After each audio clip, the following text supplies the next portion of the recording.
Alors, bonjour, chers élèves. J'espère que vous allez bien. Donc, aujourd'hui, on va aborder la question de la fécondation chez les mammifères. Comme vous l'avez certainement vu en classe, pour certains ou peut-être pas pour d'autres, c'est selon.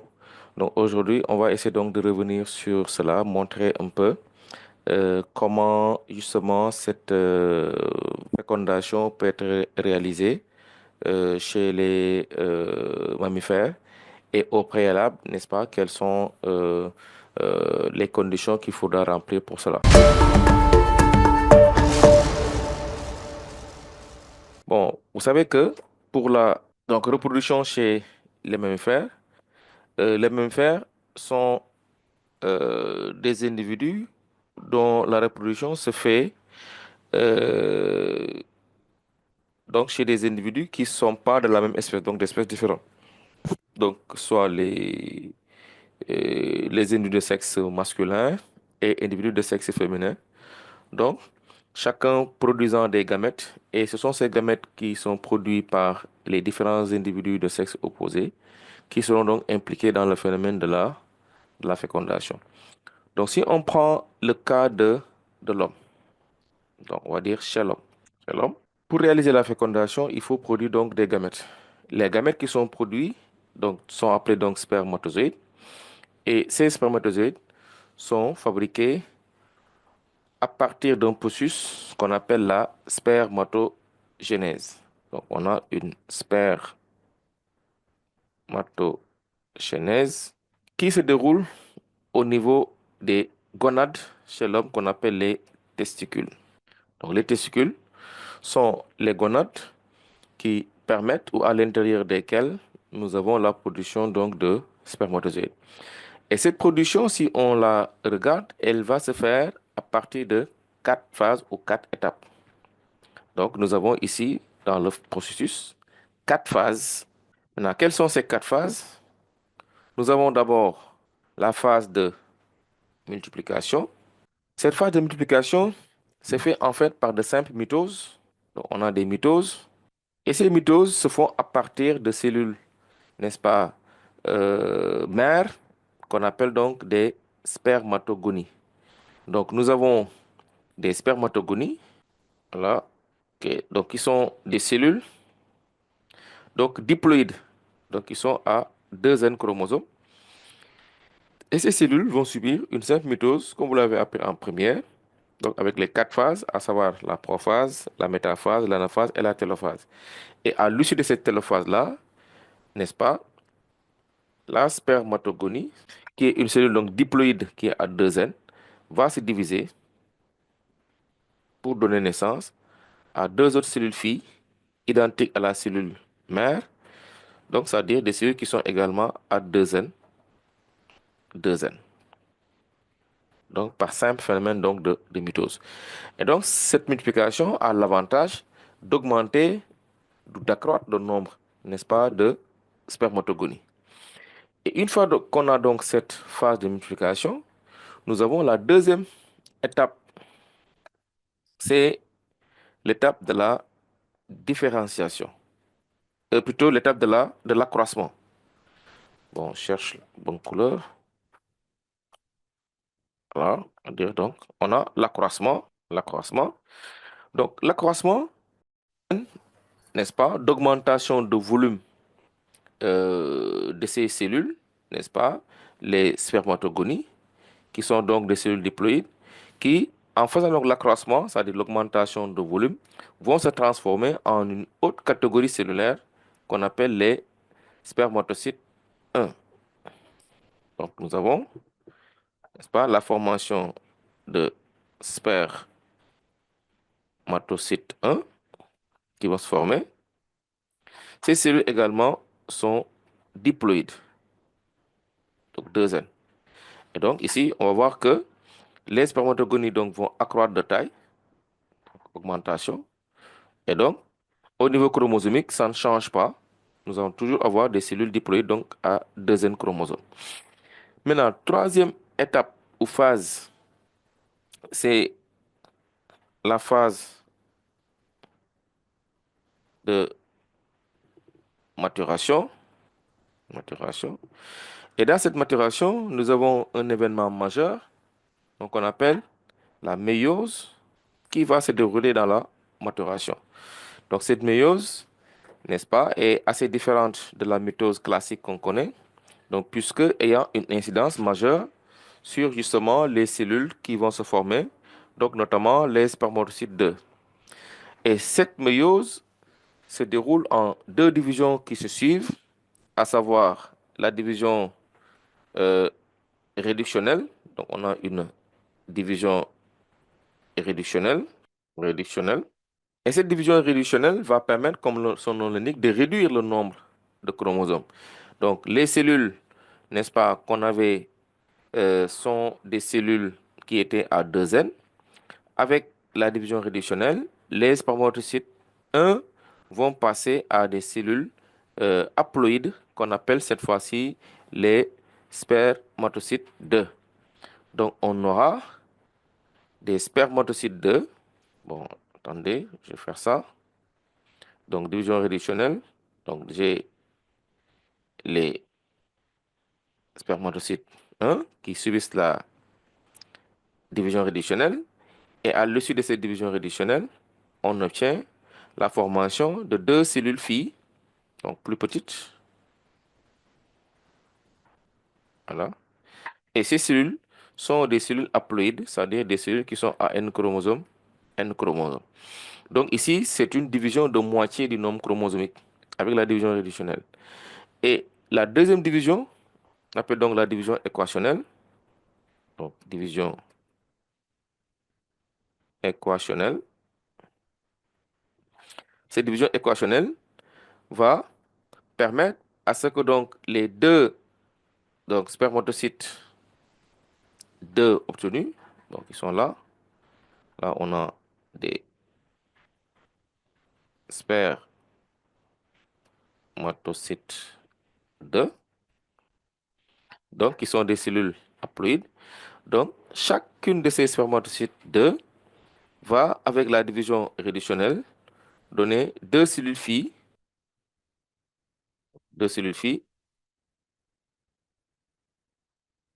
chacune d'elles. Et ces cellules filles aussi sont également des cellules qui sont haploïdes, donc qui sont également à N chromosomes. Donc, N chromosomes, N chromosome, N chromosome, N chromosome. Et c'est la raison pour laquelle cette division est généralement considérée comme étant une mitose, puisque comme vous le savez, la mitose conserve le nombre chromosomique. Cette division équationnelle également, comme la mitose, conserve également le nombre chromosomique. Donc on est parti des cellules haploïdes N chromosomes, on se retrouve avec deux cellules filles qui sont également à N chromosomes. Et ces cellules filles qu'on obtient donc, sont appelées des spermatides. Donc on aura quatre spermatides qui vont se former. Et ces cellules, comme je disais, sont également des cellules qui sont haploïdes. Et maintenant, après la maturation, la dernière phase, c'est la phase de différenciation. Donc, dans cette différenciation, on va dire, je change un peu de couleur. Voilà, différenciation. Donc, cette phase, en fait, c'est une phase, on va dire, qu'on appelle également la spermiogenèse, différenciation ou spermiogenèse. Spermiogenèse. C'est une phase de métamorphose véritable. Donc la cellule va radicalement changer de forme parce que là, on était toujours sur des cellules qui sont sphériques. Mais quand la différenciation arrive avec toutes les modifications qui vont, n'est-ce pas, que va subir donc ces cellules sexuelles, on va voir que la forme va radicalement changer. Donc de cellules sphériques, on va passer à des cellules qui sont allongées. Donc, avec trois parties, notamment la tête, la pièce intermédiaire et la queue, donc le flagelle. Et donc, on va avoir une cellule complètement métamorphosée. Et donc, ces cellules, n'est-ce pas, sont appelées spermatozoïdes. Donc, on part, on va dire, de quatre spermatides. Ok. Chaque spermatide à N chromosomes va subir la différenciation ou spermiogenèse, ceci permet d'avoir la formation de 4 spermatozoïdes à la fin du processus. Donc, qui sont également des cellules qui sont à N chromosomes, N chromosomes, N chromosomes également. Donc, voilà ce gamète masculin formé qui va justement être impliqué dans le processus de la fécondation. Maintenant, voyons voir chez la femme, qu'est-ce qui se passe chez la femme. Donc, on va dire chez la femme. Chez la femme, nous avons, comme chez l'homme, une formation de gamètes qui se fait au niveau des gonades. Donc ici, au niveau des ovaires. Et le phénomène est appelé donc une ovogénèse. Donc on a une ovogénèse. Changer un peu de couleur. Là, on va dire ovogénèse. Donc qui est un processus qui permet la formation de l'ovocyte ou en tout cas du gamète féminin. Là aussi, comme chez l'homme, l'ovogénèse va se faire en 4 étapes. Là aussi, on a 4 étapes. Bon, généralement même, on considère qu'on n'a que 3 étapes. Parce que contrairement à l'homme où on a une différenciation qui permet d'avoir un changement radical de la forme du gamète, chez la femme, tel n'est pas le cas. Donc c'est la raison pour laquelle beaucoup considèrent qu'en réalité, on n'a que 3 étapes au lieu de 4. Parce que la phase de différenciation n'est pas véritablement notée. Mais d'autres qui soutiennent qu'on a 4 étapes montrent en fait des modifications physiologiques qu'on n'avait pas, n'est-ce pas, avant la différenciation. Donc, avant cette étape-là, qu'on appelle donc la différenciation, puisque on va voir que chez la femme, pour que donc le processus continue, il faut nécessairement qu'il y ait donc une fécondation qui va permettre donc à ce que, n'est-ce pas, la cellule soit mature. Mais tant qu'il n'y a pas de fécondation, la cellule n'est pas mature. Donc, il considère que si on a cette évolution-là jusqu'à avoir une maturité, n'est-ce pas? Certes, au niveau, n'est-ce pas, on va dire morphologique, il n'y a pas de véritable changement, mais au niveau physiologique, quand même, on a des modifications. Donc, retenons que c'est en fait ces thèses-là qui sont souvent avancées. Mais on va dire, nous, qu'on a 3 étapes. 3 étapes. Maintenant, quelles sont ces 3 étapes? D'abord, nous avons la multiplication. Donc, la phase de multiplication. Multiplication. Et chez la femme, le phénomène est assez complexe. Pourquoi complexe? Parce que non seulement l'ovogenèse est une activité très précoce, qui se fait même avant la naissance de l'individu, mais surtout, c'est une phase qui est un processus plutôt qui est très très très long, marqué par des moments de pause. Donc, avant la naissance, au niveau de la puberté, etc. Donc, c'est un processus qui est très très long, un qui est très précoce, mais entrecoupé, n'est-ce pas, de pauses.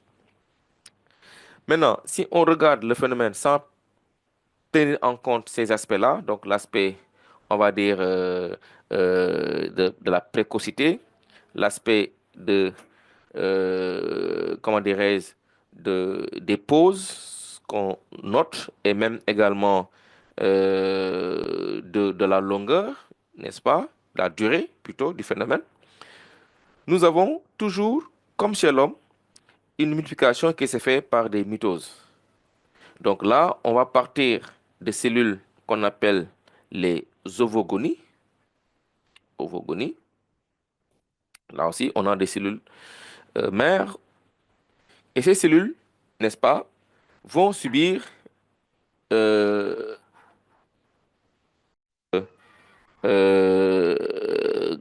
bon, une question a été posée sur la division réductionnelle équationnelle. Bon, en fait, ce qu'il faut comprendre pour la division réductionnelle équationnelle qu'on note ici quand on fait la méiose, c'est 2 séries de divisions, n'est-ce pas, qui se suivent. D'abord, nous avons une division réductionnelle qui permet de réduire de moitié le nombre chromosomique.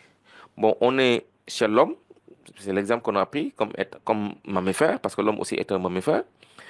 Nous avons chez l'espèce humaine 46 chromosomes. Mais les 46 chromosomes ne vont pas se retrouver dans le spermatozoïde, qui est une cellule haploïde. Parce que si on avait des cellules sexuelles qui étaient diploïdes, n'est-ce pas, on aurait des difficultés au niveau chromosomique chez l'espèce.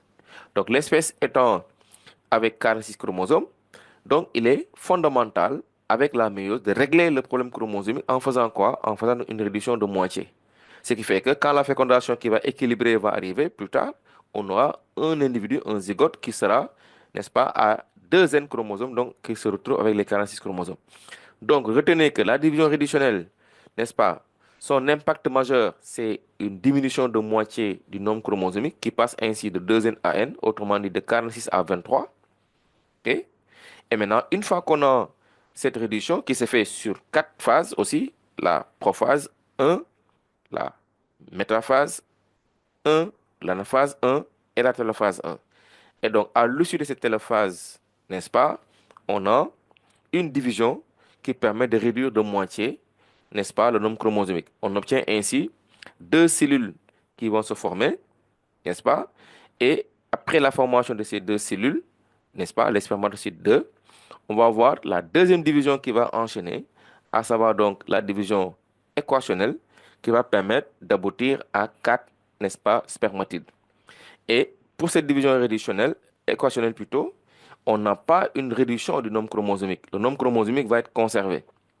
Donc, ce qui fait dire souvent que cette division équationnelle correspond à une mitose classique. Parce que la mitose, comme vous le savez, conserve le nombre chromosomique. Donc, ici également, on parle de cellules haploïdes N. On se retrouve avec des cellules filles qui sont également haploïdes. Donc, le nombre chromosomique n'est pas réduit comme avec la division réductionnelle. Donc, on a une conservation du nombre chromosomique. Et maintenant, c'est après que ces spermatides vont subir la différenciation qui leur permet, n'est-ce pas, d'arriver au stade, n'est-ce pas, spermatozoïde. Toujours en conservant le nombre chromosomique N, c'est-à-dire 23 chromosomes. Donc, j'espère que ça a été clair. Bon, j'avance. Maintenant, chez la femme, je disais, on a aussi une étape majeure qui permet la formation des gamètes qu'on appelle donc l'ovogénèse. L'activité se déroule dans les gonades aussi, donc à savoir les ovaires. Et je disais tout à l'heure que le phénomène était très complexe dans la mesure où il était précoce, parce que ça se fait bien avant la naissance de l'individu, donc de la fillette, et c'est entrecoupé par des pauses et c'est très très très long. OK? Et maintenant, si on fait fi de tout ça, donc en regardant que donc l'aspect déroulement, sans prendre en considération donc les autres aspects, c'est-à-dire la précocité et autres, donc on se retrouve avec 3 étapes. D'abord, c'est la phase de multiplication. Et comme j'ai dit tout à l'heure, cette multiplication va intéresser une catégorie cellulaire appelée ovogonie, qui sont des cellules diploïdes, donc qui sont à 2N. Donc 2N. Donc 2N chromosomes. Et donc, ces ovogonies, 2N chromosomes, donc, vont subir une mitose simple qui leur permet de donner naissance à 2 cellules filles, 2 cellules filles, chacune de ces cellules étant également à 2N. Donc, 2N, 2N, parce que, encore une fois, la mitose conserve le nombre chromosomique. Et après donc cette multiplication, la deuxième phase qui va suivre, c'est la phase de l'accroissement. Donc, l'accroissement, on a un accroissement. Bon, je change de couleur un peu. Donc, l'accroissement. Et comme chez le mâle, ici aussi, l'accroissement se fait par une augmentation de taille, n'est-ce pas, de volume de la cellule, c'est-à-dire des ovogonies. Et donc, ces ovogonies-là vont ainsi passer à l'étape ovocyte 1, donc par simple accroissement de la taille. Donc, on a une cellule ovogonie qui va accroître de taille pour devenir plus grosse. Et là, on parle de spermatocytes, d'ovocyte 1. Donc, on a ovocyte 1, donc qui est aussi diploïde. Donc, on a des ovocytes 1 qui sont diploïdes. Maintenant, une fois qu'on obtient ces ovocytes 1 diploïdes, la troisième phase ou étape, c'est la phase de la maturation. Donc, on a une maturation. Là également, cette maturation va se faire ou à partir d'un événement majeur qu'on appelle donc la méiose. Maintenant, pour la méiose aussi, on va partir, n'est-ce pas, de d'ovocyte 1, ok? Donc d'ovocyte 1, voilà, ovocyte 1. Donc on a un ovocyte 1, ok? Un ovocyte 1 qui est à 2N chromosomes. Et l'ovocyte 1 va subir, comme chez l'homme, deux divisions. Une division réductionnelle, d'abord, suivie d'une division équationnelle. Donc la division réductionnelle, donc division réductionnelle, va permettre donc d'avoir deux cellules filles qui se forment. Deux cellules filles qui se forment. Mais contrairement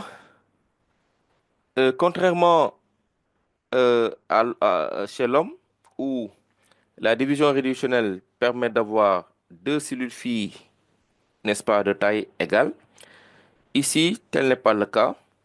Pourquoi? Parce que tout simplement, le fuseau achromatique qui va se former et qui va permettre à ce que la cellule se divise, le fuseau achromatique n'est pas central. Donc c'est un fuseau qui est excentré, donc qui est déporté sur le côté. De sorte que quand le noyau est plutôt, c'est le noyau déporté sur le côté qui va entraîner un fuseau déporté également sur le côté. Donc ce qui fait que le fuseau n'est pas central parce que le noyau n'est pas central. Donc du fait que, parce que vous savez que pour les divisions, il faut d'abord une karyocinèse suivie d'une cytodiérèse. Donc la cariocinèse, c'est en fait la division qui va intéresser d'abord le noyau, parce qu'ici, on est, n'est-ce pas, on a affaire à des cellules eucaryotes. Et donc, quand on a une division du noyau, donc cariocinèse, ensuite, la division va aboutir à une cytodiérèse qui va permettre de diviser le cytoplasme en deux. Mais pour que donc ce cytoplasme soit divisé en deux, les plans de division vont suivre un peu, n'est-ce pas, l'emplacement, en tout cas la configuration du fuseau achromatique. Maintenant, ici, le noyau étant déporté sur le côté, quand le fuseau se forme achromatique, il sera également déporté sur le côté.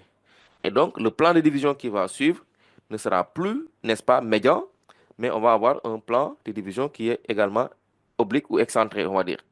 Et donc, la conséquence, c'est quoi? C'est la formation de deux cellules de taille inégale. Une plus grosse cellule et une petite cellule. Ok.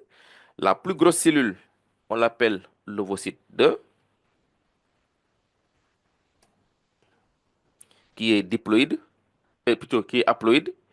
Et la plus petite cellule est appelée premier GP ou premier globule polaire, qui est également haploïde. Et ensuite, on aura une deuxième division qui va se produire. Donc la division équationnelle. Bon, je vais mieux ajuster les flèches. Donc on va dire division réductionnelle, équationnelle, division équationnelle. Et donc, cette division équationnelle va permettre aussi la division, n'est-ce pas, de l'ovocyte 2 en deux cellules. Toujours avec la même conséquence, c'est quoi? La formation d'une plus grosse cellule et d'une cellule plus petite.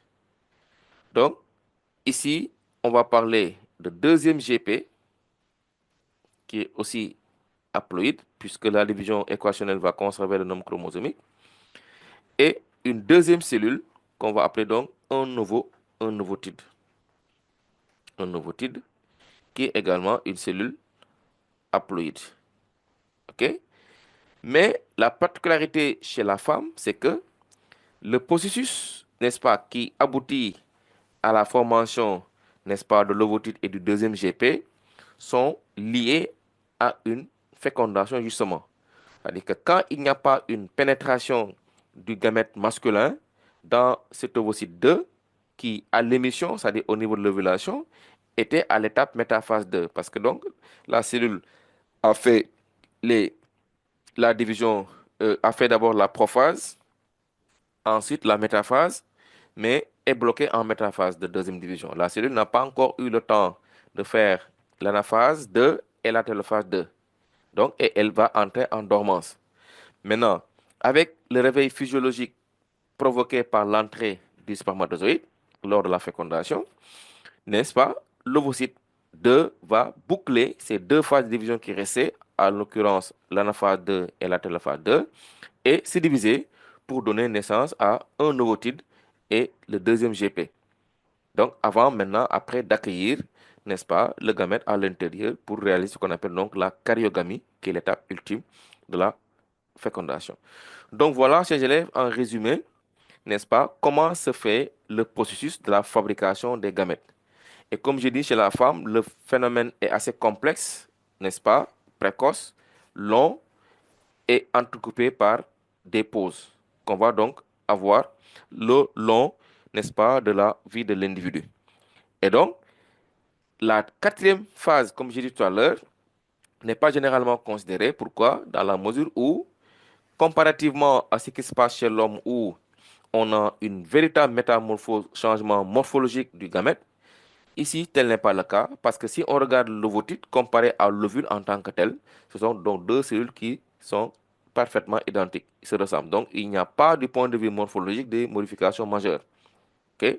Donc, c'est la raison pour laquelle, généralement, on considère qu'il n'y a que trois phases. Mais comme je dis aussi, il y a d'autres qui considèrent qu'on peut retenir les quatre phases dans la mesure où, même si au niveau morphologique, il y a certes, n'est-ce pas, des ressemblances, mais au niveau physiologique, tel n'est pas le cas parce que donc, déjà, la cellule n'est plus en dormance comme avant et il y a quelques modifications aussi qu'on peut noter, notamment la formation de la membrane de fécondation qui va se former après donc la pénétration du gamète, n'est-ce pas? Donc, tout ça aussi fait qu'il y a d'autres qui considèrent qu'on a donc quatre phases. Mais retenons que nous n'avons que quatre phases, que trois phases plutôt, la phase de multiplication, la phase d'accroissement et la phase de maturation. Et dans la phase de maturation, nous avons un événement majeur qu'on appelle la méiose qui nous permet de passer de l'ovocyte 1 à un ovocyte avec, n'est-ce pas, deux globules polaires qui vont se former, donc le GP1 et le GP2. Voilà. Et maintenant, c'est cet ovocyte-là qui va devenir ovule et qui va être, n'est-ce pas, après sa fécondation, donc permettre de donner ce qu'on appelle donc le zygote ou la première cellule de l'être vivant. Donc voilà, chers élèves, donc ce que je voulais, n'est-ce pas, vous expliquer pour des rappels par rapport donc à ce cours, pour maintenant nous permettre d'engager, n'est-ce pas, l'exercice que je vous ai proposé, voilà, dans le panel, dans le groupe. Voilà, donc ici, donc je vous ai proposé donc deux exercices, ok? Voilà, voilà. Donc un exercice, le premier exercice, donc qui cherche un peu donc à voir si vous avez vraiment compris la leçon, parce que c'est juste donc, des applications de la leçon pour montrer, pour voir un peu si vous avez bien compris. Voilà, pour voir si vous avez bien compris. Bon, maintenant, je vais demander à quelqu'un peut-être de lire ici et puis on va y aller ensemble. Donc, vous pouvez lever la main. Voilà, pour ceux qui veulent lire. Oui, quelqu'un veut lire? Amadou? Ok, Serigne, Fallou, oui. Exercice 1. Le schéma du document 1 représente une coupe de testicules humains observée au microscope. 1. Annote ce document. Mhm. 2. Ce document montre les étapes de la spermatogenèse. Rappelle ces étapes.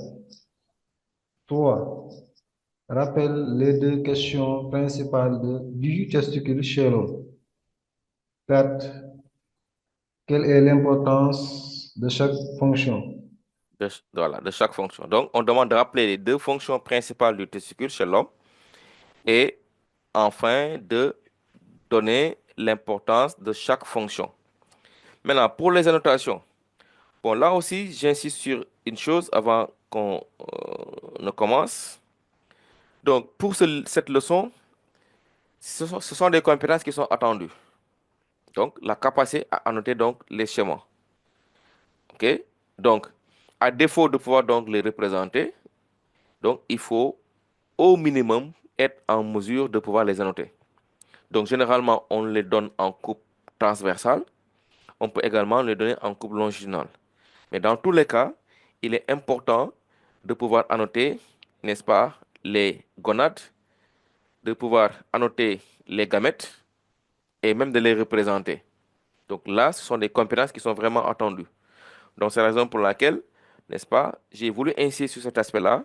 Donc j'ai montré une coupe transversale pour voir si vous êtes en mesure de pouvoir identifier les différents éléments, n'est-ce pas, qui se trouvent au niveau du testicule. Voilà, c'est ça en fait l'objectif visé, pour voir un peu si vous avez cette capacité à pouvoir identifier les éléments et à les nommer. Maintenant là, on a la coupe transversale. Donc comme vous le voyez, ce sont des portions de tubes séminifères qui sont montrées.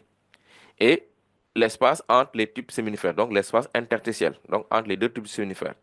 Bon, vous voyez que donc on a concentré essentiellement la notation au niveau d'une portion de testicule qui est à gauche.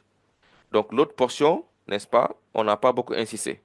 Mais en réalité, ce qu'on a sur cette portion qui est à gauche, c'est ce qu'on a normalement au niveau de la portion qui est à droite. Maintenant, ici, nous avons plusieurs catégories cellulaires qu'on peut identifier. Maintenant, on donne des numéros, donc un, 2, 3, 4, 5, jusqu'au numéro 12. Et on demande à chaque fois de pouvoir identifier, n'est-ce pas, n'est-ce pas, les éléments qui sont sur le document. Maintenant, donc, on va y aller, on va dire exercice 1. OK?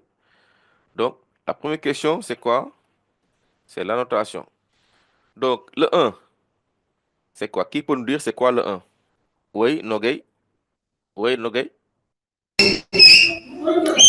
Le 1 représente les spermatozoïdes. Le 1 représente le spermatozoïde. Oui. Oui, c'est bien. Et le 2 représente quoi? Euh, les spermatides. Ah bon? Et le 3 représenterait quoi? Les spermatocytes 2.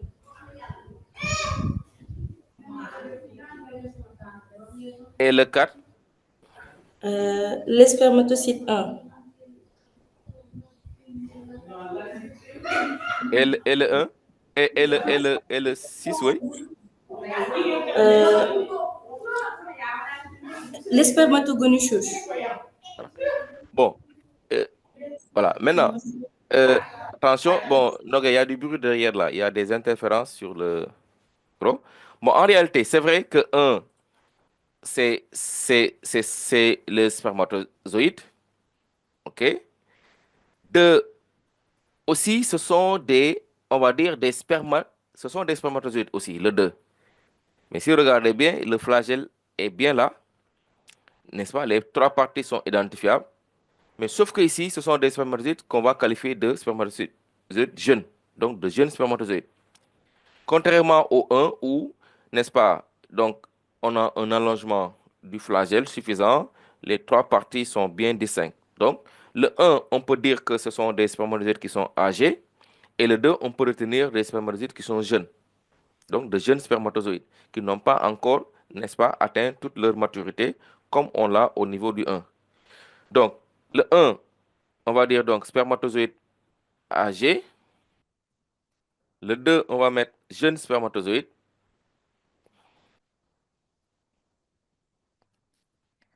Le 3, maintenant, on va mettre les spermatides. Donc, 3, on va mettre spermatides. OK? Maintenant, 4, donc si on regarde bien, donc déjà, les spermatides sont des cellules qui sont sphériques, hein. Voilà, on l'a dit, ce sont des cellules sphériques. Et maintenant, ces cellules sphériques, quand ils vont ou elles vont être confrontées à la différenciation, c'est là où justement, morphologiquement parlant, donc la cellule va commencer à changer, donc avec la spermiogenèse. Donc l'allongement va être noté, n'est-ce pas? C'est pour cela donc au niveau de 2, vous avez carrément ou bien de façon très nette et identifiable donc le flagelle qui s'est formé. Nous avons également, n'est-ce pas, une pièce intermédiaire et nous avons une tête qui est complètement plongée dans l'élément 9. OK? Ce qui est le cas également pour les spermatozoïdes âgés qui sont également, qui ont également leur tête plongée dans l'élément 9 qu'on va annoter tout à l'heure. Alors que si on regarde les 4, donc ce sont des cellules qui sont sphériques. Donc, qui sont sphériques. De même également que les éléments 3 sont des cellules qui sont sphériques. Mais on a une certaine différence du point de vue de la taille. Donc, les 4 ou le 4 peut être considéré comme étant spermatocyte 2, spermatocyte 2. Le 5 peut être considéré comme un spermatocyte 1. Parce que regardez, donc nous avons, si on regarde bien le 5, qu'est-ce qu'on constate au niveau du 5? On voit déjà, au niveau du noyau, on a déjà une division. Je ne sais pas si tout le monde a remarqué ça. C'est bon, vous avez vu ça pour le 5. Donc, on voit au milieu de la cellule déjà un noyau en division. Donc, on a deux lots, n'est-ce pas, qui sont nettement séparés au milieu. Donc, ça montre que c'est une cellule qui est en fait en division. Et sa division à elle, cette cellule, donnera la naissance des éléments 4. Donc, des deux spermatocytes 2. Donc, l'élément 4, on peut considérer comme étant, n'est-ce pas, un spermatocyte 1 en division. Donc, on va dire spermatocyte 1 en division. En division. OK? Et maintenant, le 6, c'est un spermatocyte 1. Mais ici, qui n'a pas encore entamé la phase de division qui l'amène, n'est-ce pas, au spermatocyte 2. Donc, on va dire donc 6, c'est spermatocyte 1.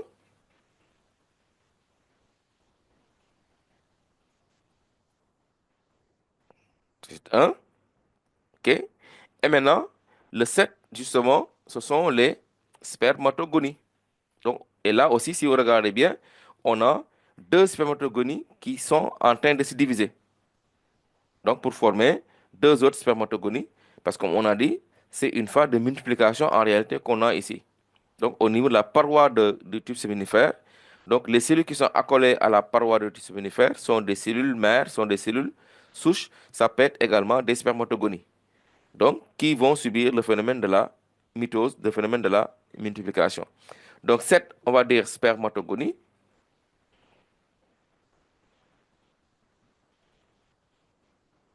Autogonie. OK? Et maintenant, bon, si vous voulez, en division, hein, on peut aussi préciser ça, comme on l'a fait. Donc, en division. En division. Et maintenant, le 8. Le 8, c'est quoi? Le 8, c'est la paroi du tube. Donc, le 8, on va dire paroi du tube. Paroi du tube séminifère. Et le 9, c'est quoi? Le 9, c'est quoi le 9? Oui, et l'âge?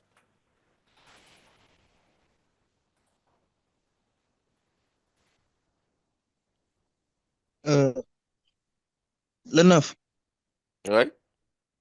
Euh, cellule de Sertoli. Très bien. Donc, le 9, c'est la cellule de Sertoli. Donc, on va dire cellule de Sertoli.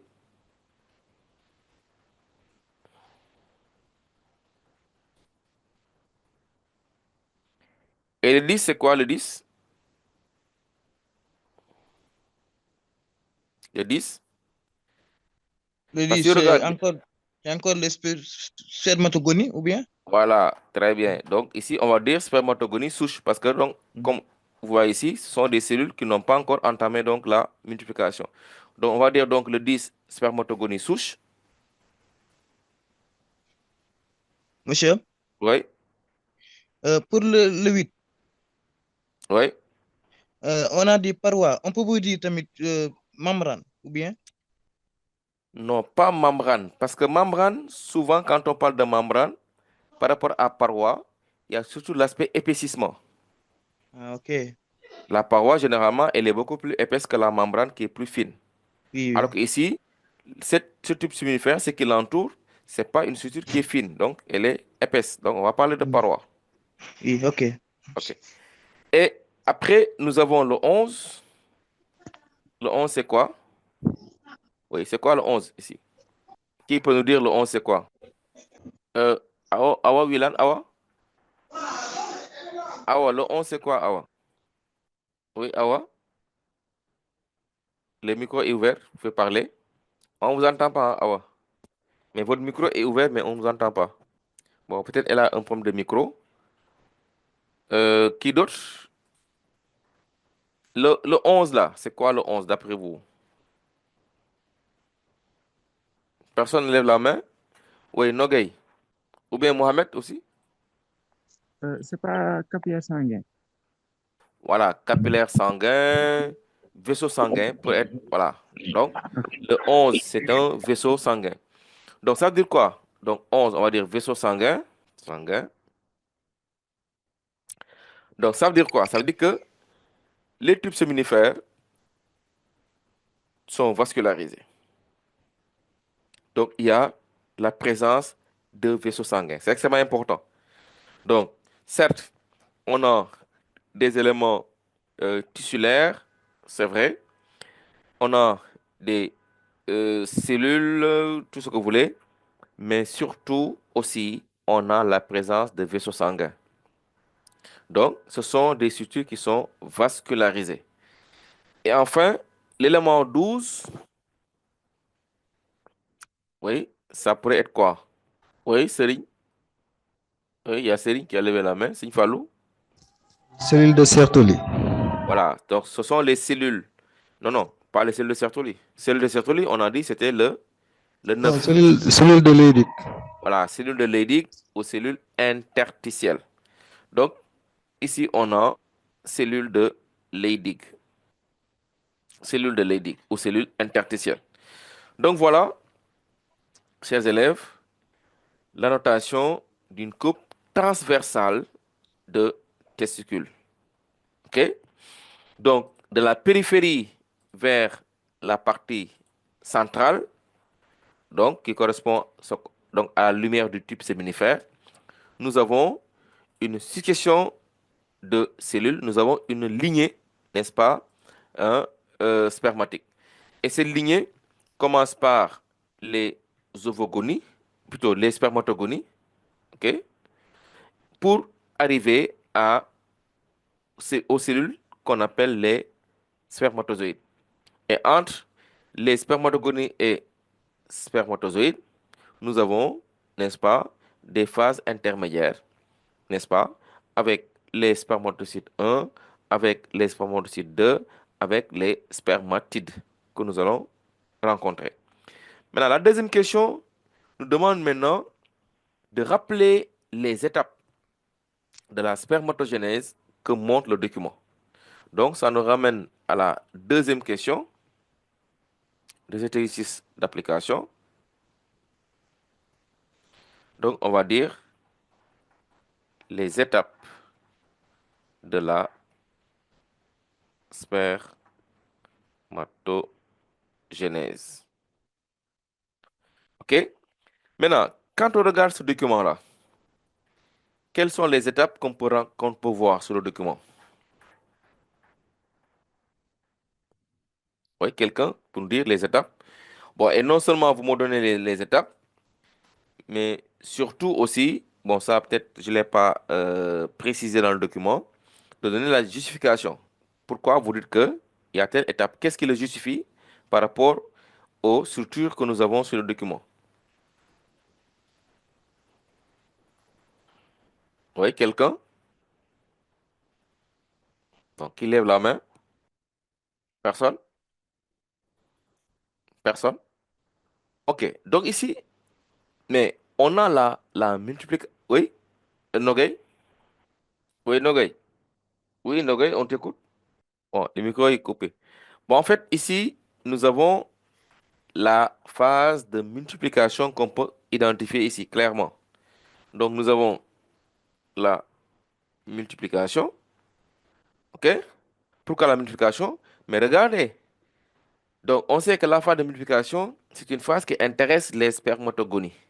Or, les spermatogonies sont des cellules généralement qui sont collées contre la paroi du tube séminifère. Généralement, c'est là où généralement ces cellules sont placées.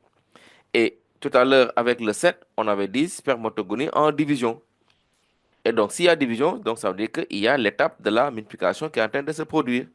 Donc, les spermatogonies sont en train de subir une division, une multiplication. Donc, première étape, c'est la multiplication qu'on peut facilement identifier. Et comme je dis, le justificatif, c'est si on regarde le 7 qui est donc spermatogonie, ce 7-là est en division, donc ça montre qu'il y a une multiplication. Après, deuxième étape identifiable ici, c'est quoi? Qui peut nous dire? Oui, Mohamed? Phase d'accroissement. Très bien. Donc, on a une phase d'accroissement qu'on peut identifier. OK? Et ici, on voit que à partir des spermatogonies souches, par exemple, ou même spermatogonie, on a le 6, comme on a dit, qui est un spermatocyte 1. Mais si on regarde le 6 comparé aux spermatogonies, le 6 a une taille beaucoup plus grande. Et donc, c'est un accroissement, c'est une augmentation, n'est-ce pas, du volume de la cellule qu'on note ici. C'est pour cela ces cellules-là sont beaucoup plus grosses que les spermatogonies qui sont collées contre la paroi. Donc, on va dire, deuxième étape identifiable, c'est l'accroissement. Et maintenant, oui, Mohamed, Phase de maturation. la phase de Maturation. maturation. Très bien. Donc, on a aussi une maturation qu'on peut observer. Maintenant, qu'est-ce qui nous permet de dire qu'on a une maturation ici? Si on devait justifier. OK, Mohamed? Pour le numéro 5, nous constatons que le noyau se divise en deux. OK, Et pour donner deux cellules, deux spermatocytes 2. OK. 2 spermatocytes 2, oui, c'est le numéro 4. Donc, le 4 représente 2 spermatocytes 2. Voilà, mais on sait que pour avoir ces 2 spermatocytes 2, il faut que les spermatocytes 1 se divisent. Et là, on voit qu'avec le 5, effectivement, la cellule était en phase de division. OK? Donc ici, bon, maintenant, quelle est la phase de division qu'on note ici? Si je devais poser aussi cette question, au niveau du 5. Oui, Mohamed? Métaphase 1. Métaphase 1, euh, qui dit autre chose? Bon, moi, je dirais plutôt euh, anaphase 1. Bon, pour rappel, et là, j'insiste là-dessus, une des différences entre la mitose 1 ou méiose 1, c'est-à-dire la division réductionnelle avec la division équationnelle, c'est surtout l'emplacement ou le placement des chromosomes au moment de la métaphase. Comment? Parce que les chromosomes homologues qui appartiennent à une même paire vont avoir en fait un placement par couple, de part et d'autre, n'est-ce pas, du plan médian. Donc, de part et d'autre du plan médian, c'est un alignement par couple. contrairement à la métaphase de mitose où l'alignement des chromosomes se fait individuellement, l'ensemble des chromosomes s'alignent individuellement au niveau de la plaque équatoriale. Mais pour la métaphase 1, c'est un alignement par couple. Les chromosomes s'alignent 2 à 2, ou bien, voilà. Donc, de part et d'autre. Donc, les chromosomes appartenant à la même paire. Voilà. Donc, ça, c'est extrêmement important à retenir. Et d'ailleurs, c'est la raison pour laquelle ce type d'alignement va être favorable à la réduction du nombre de chromosomes de moitié. Puisque donc, on aura de part et d'autre du plan, n'est-ce pas, un lot de chromosomes homologues d'une part et un autre lot de l'autre part. D'autre part. Et donc, ceci va faire que quand les fibres chromosomiques vont tirer vers les astères, donc on aura justement une réduction de moitié du nombre chromosomique. Et ça, c'est extrêmement important. Donc, alors que quand on est en métaphase de mitose ou même en métaphase de division équationnelle, tel n'est pas le cas parce que là-bas, tous les chromosomes s'alignent, n'est-ce pas, individuellement au niveau de la plaque. Donc, ça aussi, c'est extrêmement important à retenir. Parce que parfois, on vous donne des schémas représentant les figures de division. Soit on donne des schémas représentant une mitose ou bien des schémas représentant une méiose. Mais à vous, quel que soit le schéma qu'on donne, vous devez être en mesure de savoir, ah, ça c'est une mitose, comment donner, ça c'est une méiose, comment donner. Mieux encore, dans la méiose, ça c'est une division réductionnelle, ça c'est une division équationnelle que nous avons. Donc là aussi, c'est extrêmement important à prendre en compte. Donc, c'est la maturation. Donc ici, première division, oui. Donc, qui montre que effectivement la cellule a subi une division, on va dire, réductionnelle. Donc, qui permet d'avoir donc les 4 ou bien les 2 spermatocytes 2 que nous avons. Donc, et enfin, la dernière étape ici, c'est une étape de différenciation. Donc, la différenciation qu'on va noter, ou la spermiogénèse. Et ici, qu'est-ce qu'il le montre? Si on devait justifier, qu'est-ce qu'il le montre? Oui? Qu'est-ce qu'il le montre ici? Quelqu'un? LH, par exemple? Ou Collet? Le 1, Hein? monsieur. Oui? Oui? 1, Le 1. le 1, oui. Oui, mais en quoi le 1 nous permet de dire qu'on a une différenciation? Si on devait expliquer réellement. On a la formation des spermatozoïdes. Mhm. Oui? Oui? Mais on est parti d'où? Il faut, justement, il faut, oui, on est parti d'où? On est parti de 2, On est parti de 2, si tu veux, mais aussi on est parti de 3. Série, Fallou, qui a levé la main. Voilà. Donc ici, on est parti de 3, spermatides, donc cellules sphériques. On est arrivé à des cellules allongées. Donc, le fait de passer des cellules sphériques, forme sphérique, à des cellules de forme allongée, nous montre qu'il y a une différenciation. Parce qu'on sait que dans la différenciation ou spermiogénèse, nous avons une véritable métamorphose, on l'a dit. Donc, la cellule va radicalement changer de forme. Et donc, ce changement de forme illustre en réalité de, justement cette métamorphose-là qui montre qu'on a la phase de différenciation qu'on va noter ici. Donc, c'est la raison pour laquelle, si on regarde bien la coupe, effectivement, on voit la différenciation. Donc, finalement, le schéma nous montre donc les 4 étapes de la spermatogénèse. Donc, à savoir la phase de multiplication, la phase d'accroissement, la phase de maturation et la phase de différenciation. Maintenant, la troisième question nous demande de rappeler les 2 fonctions principales. Donc, les fonctions principales du testicule.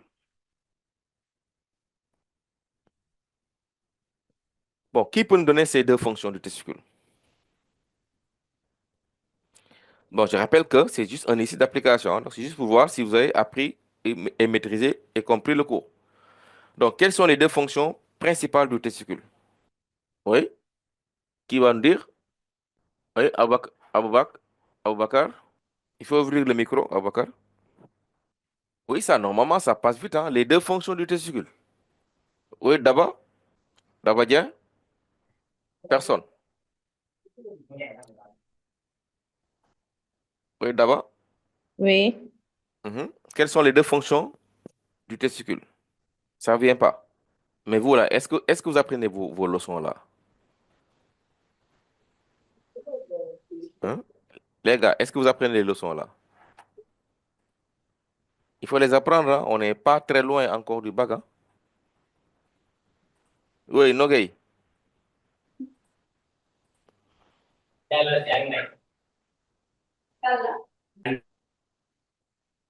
Oui, Nogay. Qui a levé la main? En fonction première. Ouais. Et pour deuxième fonction, il sécrète l'hormone appelée testostérone.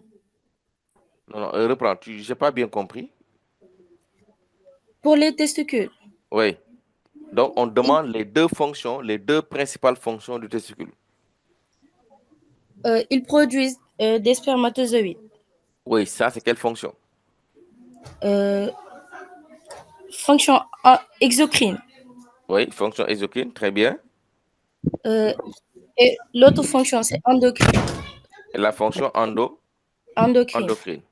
Oui. Voilà. Donc, d'abord, à lever la main. Oui, d'abord, vous voulez dire quoi? OK. Donc, effectivement, nous avons les deux fonctions testiculaires. Donc, la première fonction, c'est la fonction exocrine. Et la deuxième fonction, c'est la fonction endocrine. Donc, j'en profite pour demander, c'est quoi une fonction exocrine? C'est quoi une fonction endocrine? Qui peut répondre à ça? C'est quoi la fonction exocrine? C'est quoi la fonction endocrine? Oui, d'abord à lever, je pense, la main, hein. Mais ça, c'est depuis tout à l'heure. Mais elle ne répond pas. Le micro est toujours coupé d'abord. Bon, elle a baissé la main. Oui, qui d'autre? Oui, Signe Fallou, Matar, Idrissa, Gassavan, El Cham, Kole, Awa, Mariam, Fall. Oui, je vous écoute, hein. Qui peut nous expliquer c'est quoi la fonction exocrine? C'est quoi la fonction endocrine? Oui, Nogay. Nogay, oui. Pour la fonction exocrine, Mhm. c'est quand il libère des hormones en dehors du sang. Et pour la Quand il fonction libère. Mhm, des hormones en dehors du sang, mhm. c'est-à-dire les spermatozoïdes. Qui, je rappelle, ne sont pas des hormones. Attention. Oui, continue tout de même. Et la fonction endocrine, c'est quand il libère des fonctions dans dans le sang. Des fonctions dans le sang. Bon, Oui. attention. C'est un peu mélangé. Bon, je vois qu'il y en a qui n'ont pas encore fait la leçon. On m'a signalé ça. Il y en a qui n'ont pas fait la leçon. Mohamed, oui, qui a levé la main. La fonction exocrine, Mhm, c'est de produire des spermatozoïdes. mhm. Et la fonction endocrine, c'est de libérer la testostérone au niveau du sang. Au niveau du sang. OK. Oui. Voilà. En termes simples, facile à retenir.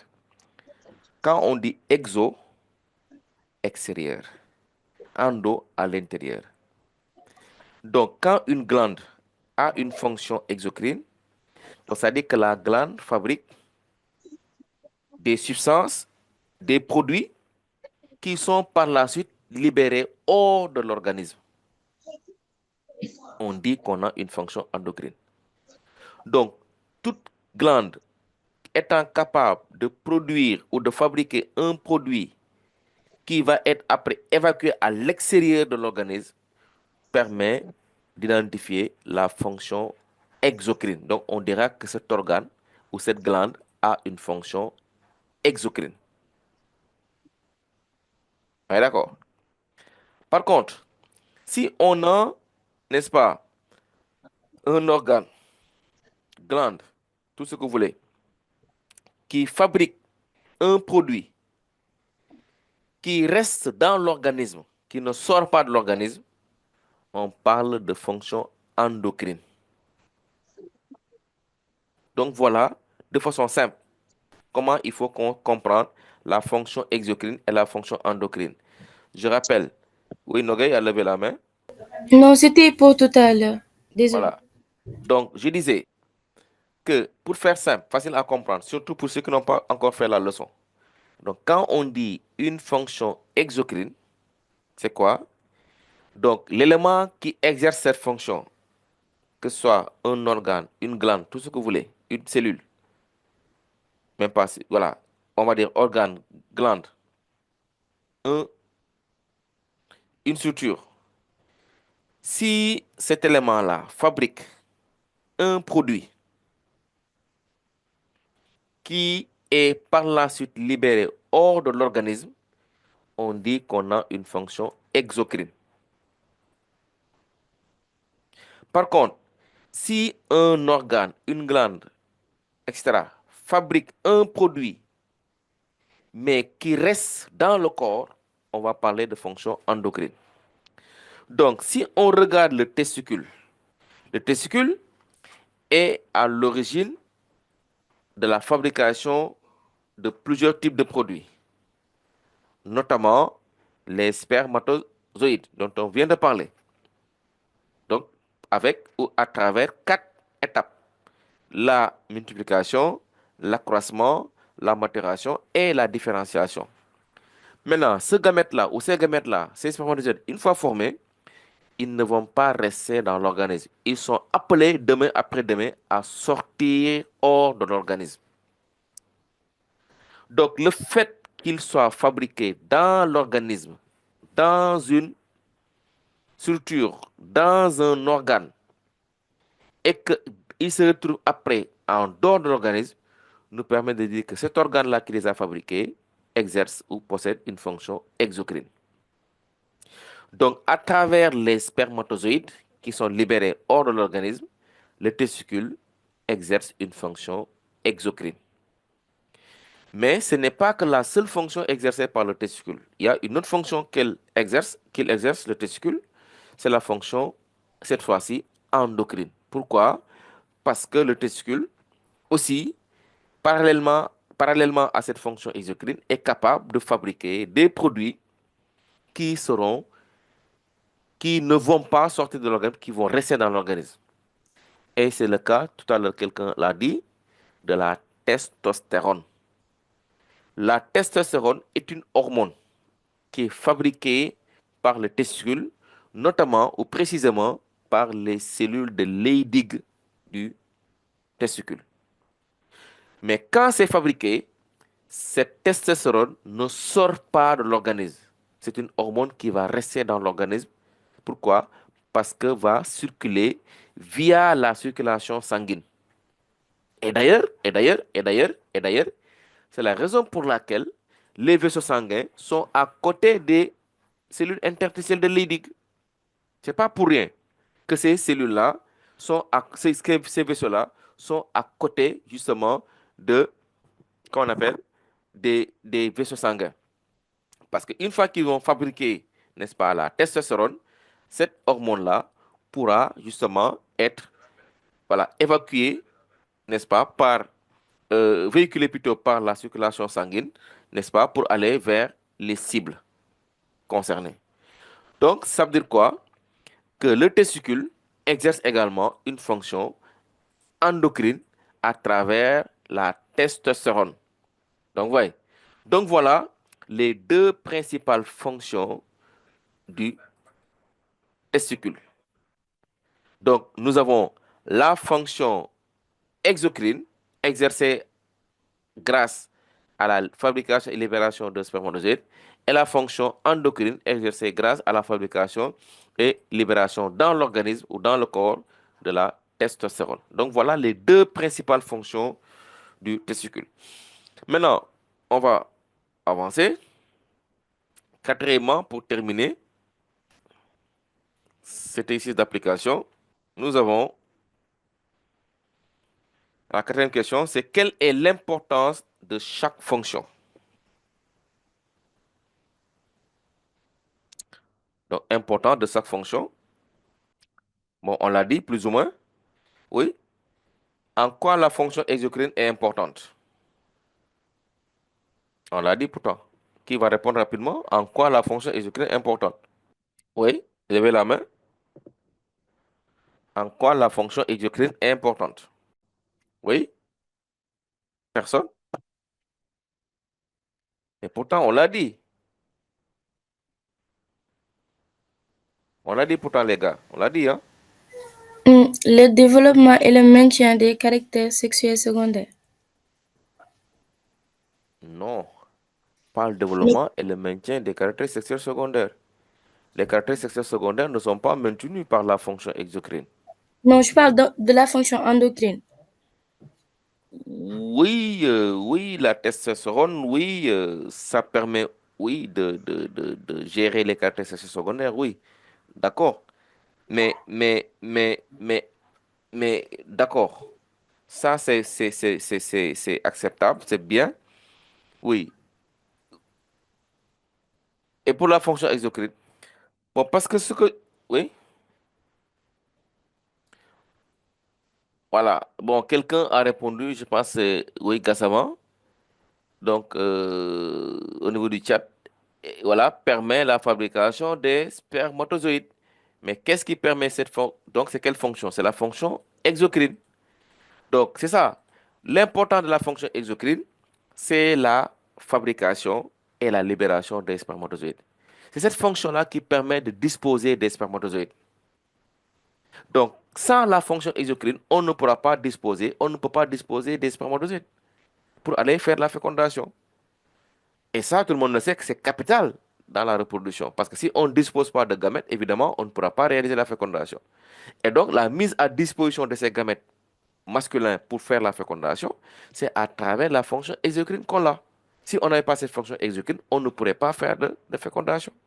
Donc, on va dire, pour la fonction exocrine, c'est l'important, c'est la fabrication et la libération de spermatozoïdes. On va dire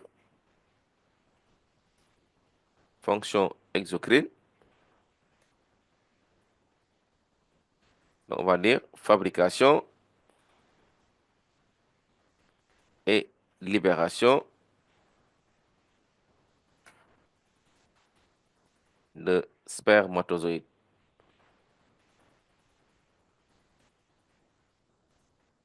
OK? Maintenant, pour la fonction endocrine, cette fois-ci, ça permet quoi? Ou quelle est son importance?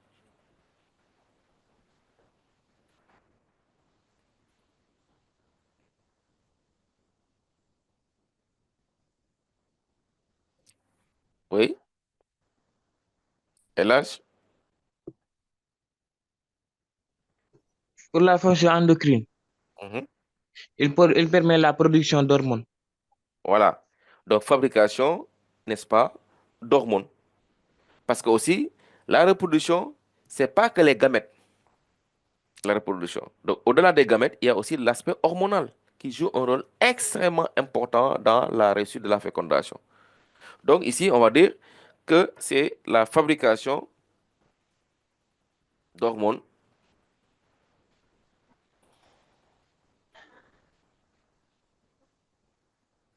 Fabrication, on va même dire fabrication et déversement d'hormones.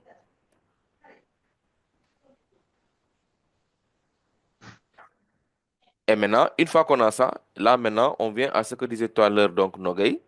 Maintenant, cette hormone déversée, on sait que c'est la testostérone. Et la testostérone va avoir comme impact justement, n'est-ce pas, le développement, le maintien des caractères sexuels secondaires. Voilà. Mais avant cela, cette hormone a été libérée à travers une fonction.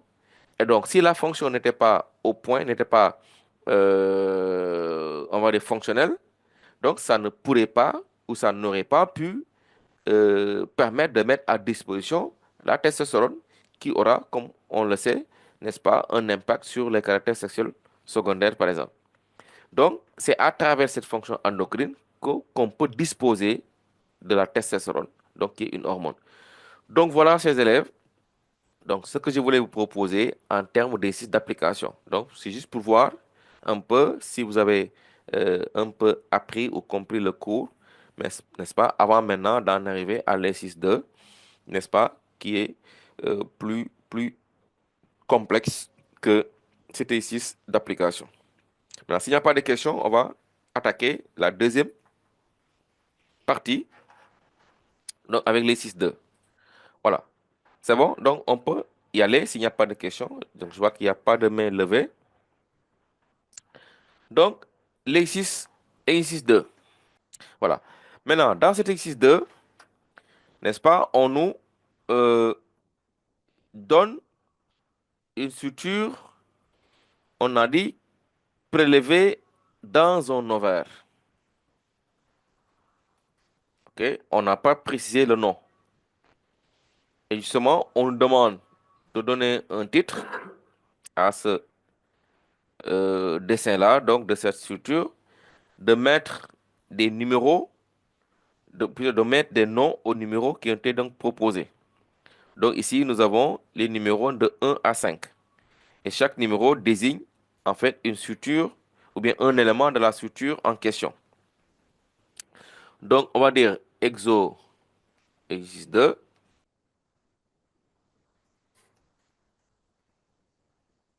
Exercice 2. OK, maintenant, quelle est cette structure? Donc, on va dire titre et annotation.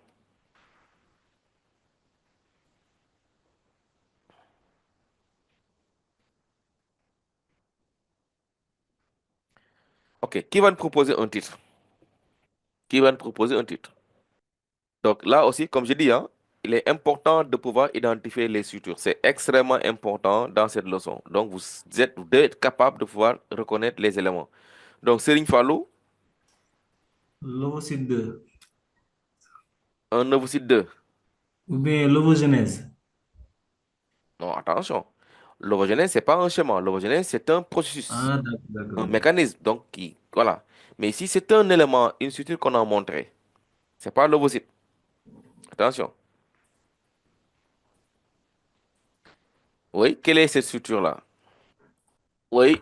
Bon, Gassama a écrit quelque chose, mais je ne sais pas pourquoi il ne veut pas parler. Bon, Nogay, oui. Oui, Nogay. Ou Daba. Ovule.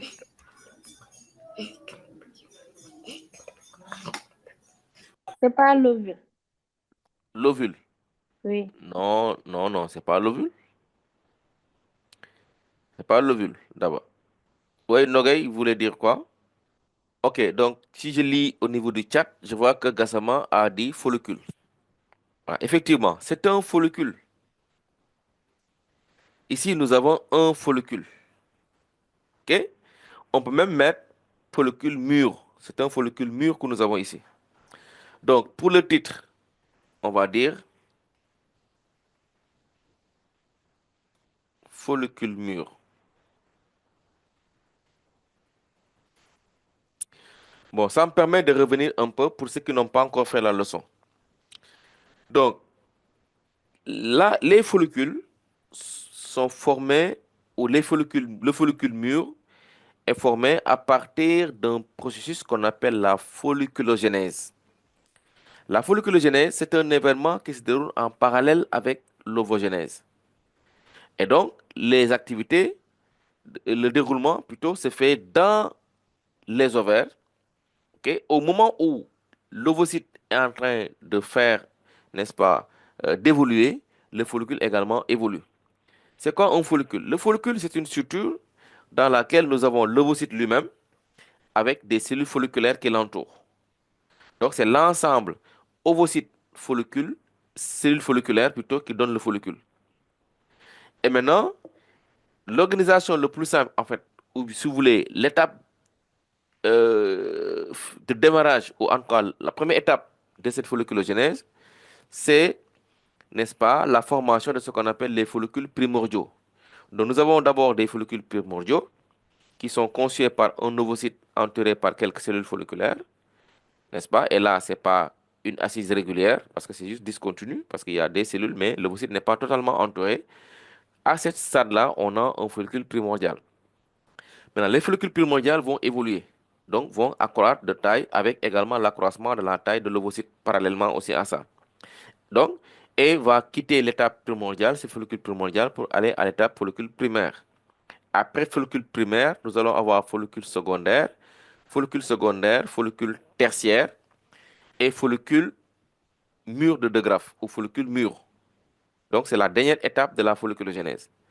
Maintenant, la différence entre les follicules mûrs de De Graaf et les follicules, n'est-ce pas, tertiaires, qu'on appelle aussi les follicules cavitaires, c'est parce que tout simplement, avec le follicule, n'est-ce pas, les follicules cavitaires, comme son nom l'indique, nous avons plusieurs cavités à l'intérieur, donc plusieurs trous, entre guillemets, donc dans le follicule.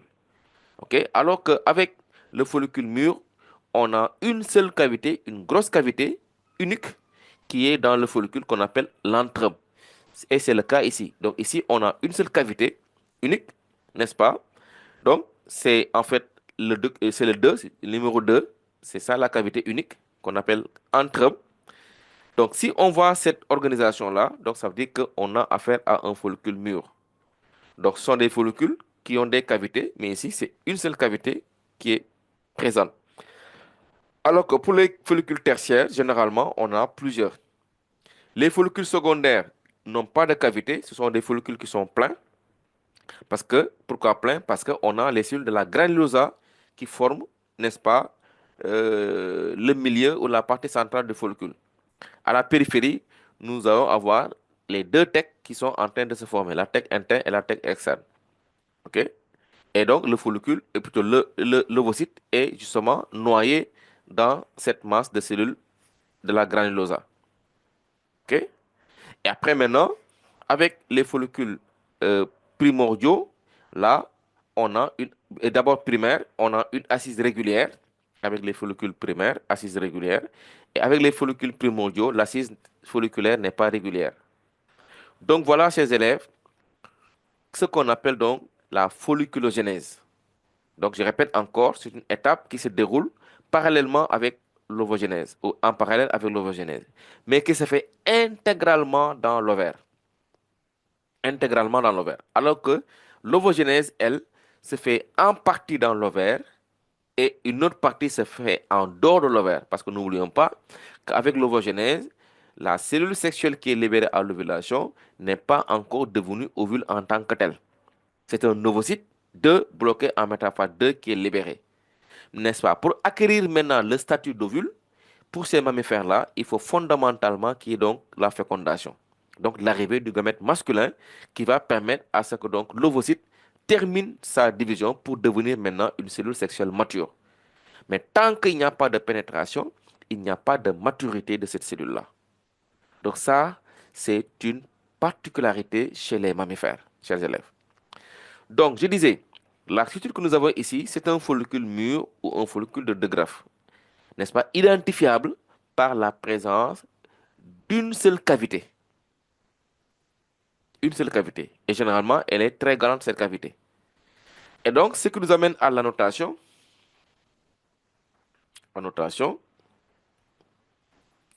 Donc, ici, on nous montre le 1, le 2, le 3, le 4 et le 5. Donc, le 1, ça pourrait être quoi, d'après vous? Le 1, ça peut être quoi, d'après vous? Oui, qui lève la main? Personne? Serigne Fallou, Mariam, Fall, Mohamed, Idrissa, Elhaj, Taba. Oui, Mohamed, oui, a levé la main. Et Collé aussi a levé la main. Bon, Collé, oui, Collé Cham. C'est pas un futur ovule. C'est un Futur ovule. futur ovule. Oui. Mais futur ovule, à l'instant où on parle, c'est quoi? Futur ovule, bon, il n'a pas encore devenu ovule. Mais là, il est quoi? Hein? J'ai dit que là, il est quoi? Le 1 là. Il n'est pas encore ovule. Donc, vous avez dit futur ovule. Oui, d'accord, futur ovule. Mais là, il est quoi? Follicule Ok, Mohamed? Hein? Ovocyte 2. Ovocyte 2. Ok, est-ce que vous êtes d'accord? Ovocyte 2? Ou plutôt le noyau. Non, pas noyau. Ah. Pas noyau. Mais pourquoi ovocyte 2? Mais ovocyte 2, on l'obtient quand? Ah oui, l'ovocyte 2, on l'obtient après fécondation, je pense. Non, pas après fécondation. Astaghfirullah. Pendant l'ovulation. Parce que l'ovocyte 2, n'oublions pas que quand on a une ovulation, déjà, on a un ovocyte 2 bloqué en métaphase 2 qui est libéré, qui va subir la fécondation. Déjà, à l'ovulation, déjà, on a un ovocyte 2. Sauf que l'ovocyte 2 n'est pas encore mature, ou bien n'a pas encore terminé toutes les phases de division qui doivent, n'est-ce pas, se faire. Donc, parce qu'il reste à ce moment-là de l'ovulation l'anaphase 2 et la métaphase 2. Comprenez? OK? Donc, ici, et aussi, quand il faut avoir l'ovocyte 2, généralement, c'est quand surtout l'ovocyte, n'est-ce pas, n'est plus rattaché à sa granulosa, c'est-à-dire n'est plus rattaché aux cellules de la granulosa, c'est-à-dire l'ovocyte est tombé dans l'antrum, dans la cavité. Mais ici, l'ovocyte n'est pas tombé encore dans la cavité, l'ovocyte est encore retenu, n'est-ce pas? Et l'endroit où l'ovocyte est maintenu, suspendu, si vous voulez, dans la cavité, c'est-à-dire le numéro 2, c'est ce qu'on appelle le cumulus ophorus. Nous avons un cumulus ophorus. OK? Mais ici, on a encore un ovocyte 1. Donc, on va dire 1, c'est ovocyte 1. Maintenant, le 2, on l'a dit, c'est la cavité, la grosse cavité. Donc, résultant de la fusion de petites cavités qu'on avait au niveau de l'étape tertiaire ou l'étape cavitaire. Donc, et cette grosse cavité, on l'appelle l'antrum. Donc, ici, on a un antrum. 3, nous avons ici la granulosa. Donc, la granulosa, qui, je rappelle, ce sont des cellules folliculaires qui ont eu à subir donc des divisions pour donner la granulosa qui, avant, entourait complètement donc l'ovocyte. Mais c'est par la suite, avec l'évolution également du follicule, que nous avons eu déjà les cavités qui se sont créées durant l'étape cavitaire. Et ici, les cavités vont fusionner pour donner une seule grosse cavité qu'on appelle antrum. Et généralement, qui est remplie de ce qu'on appelle le liquide folliculaire. Et maintenant, les cellules, n'est-ce pas, sont appelées cellules de la granulosa ou granulosa. Et le 4, c'est une structure qu'on appelle la thèque interne. Donc, on a une thèque interne. Une thèque interne. Et le 5, on a une thèque externe. Une thèque externe.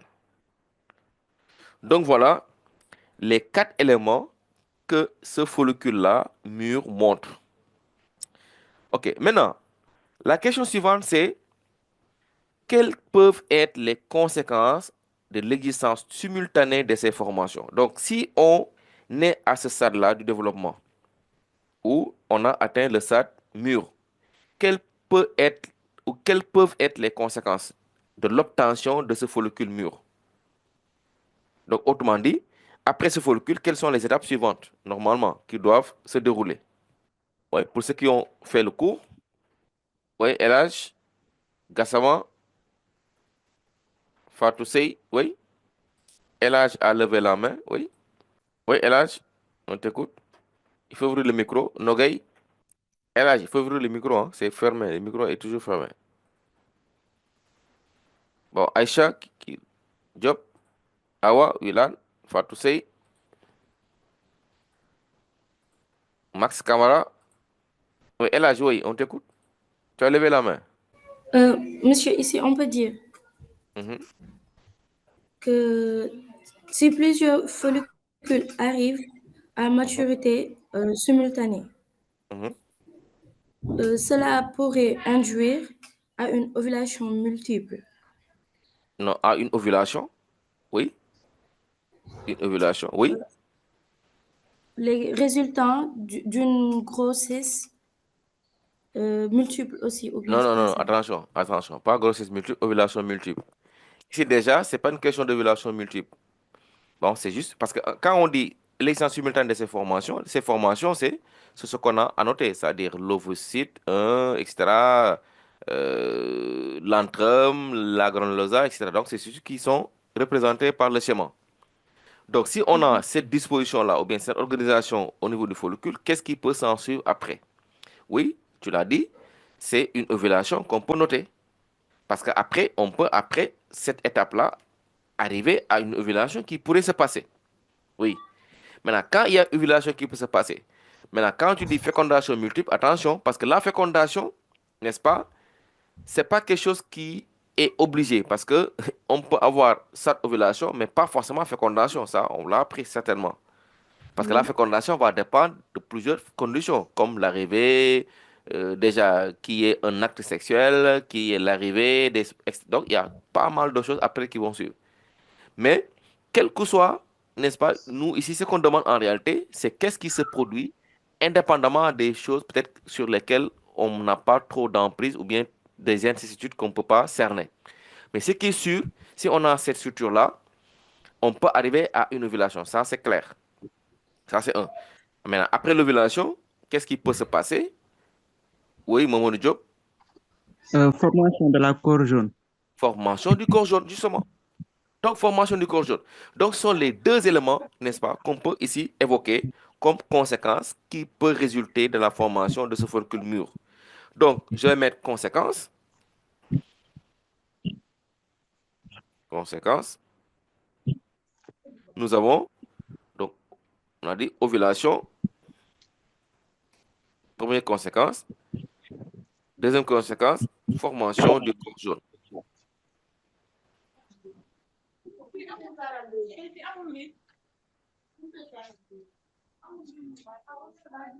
Formation du corps jaune. OK? Donc, ce sont les deux conséquences qu'on peut évoquer ici. Donc, l'ovulation, mais également la formation du corps jaune. Après, maintenant, on dit, on dit maintenant le déclenchement de la ponte ovulaire chez la lapine obéit à un facteur particulier que l'on propose de déterminer. Pour cela, on travaille sur un lot de femelles adultes de même âge et non gestantes. Certaines sont mises en contact avec les mâles adultes, dont on a ligaturé les spermioducs. Dans ce cas-là, l'ovulation est effective quelques heures plus tard.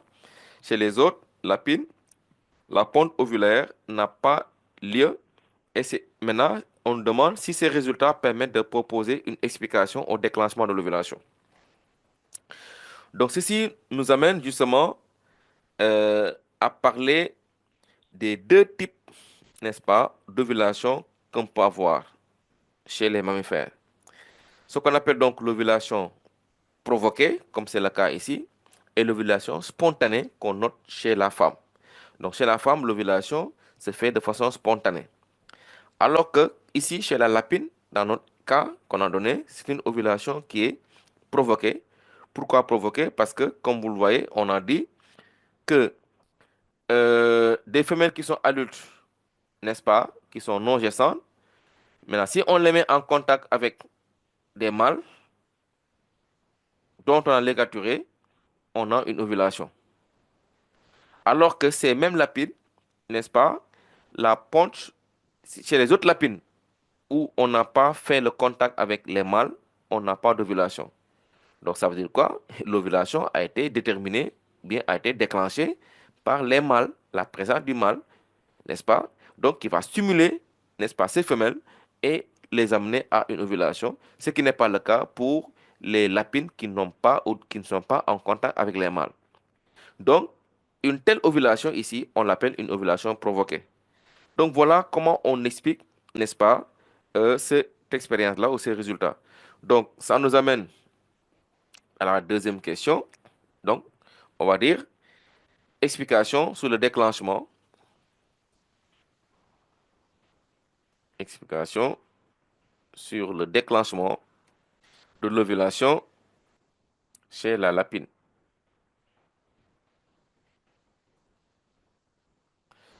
Donc là, comme on vient de dire, donc on demande, est-ce que ces résultats nous permettent de proposer une explication sur le déclenchement? On va dire oui.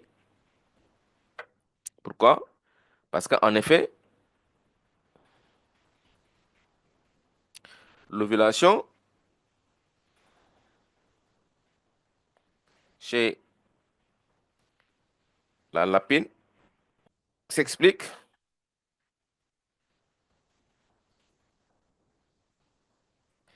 par le fait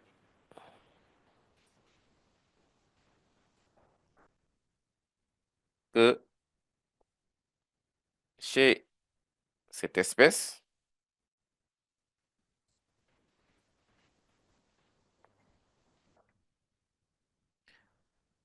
l'ovulation est obtenue avec le stimulus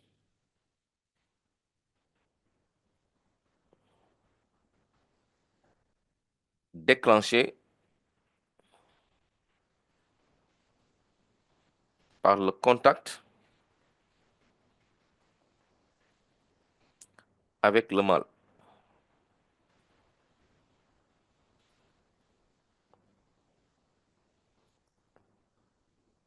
Lors de l'accouplement.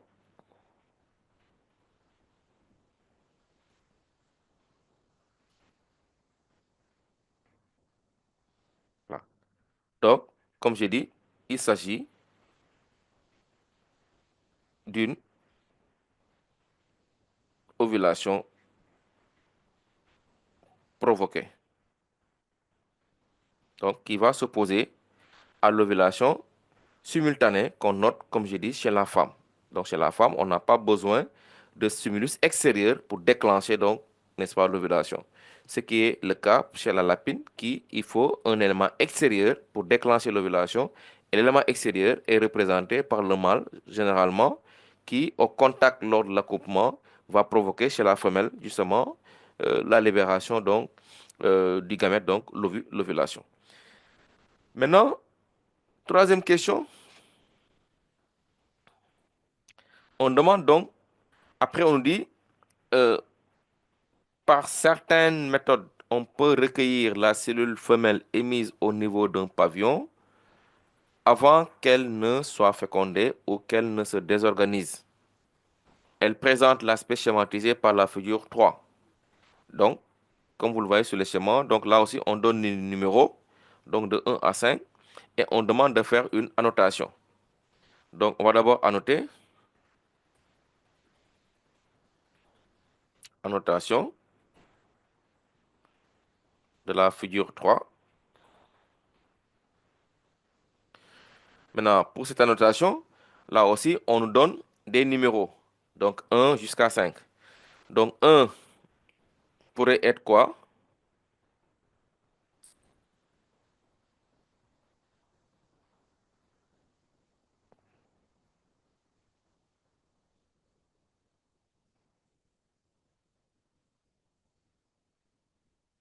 Oui, pas de réponse.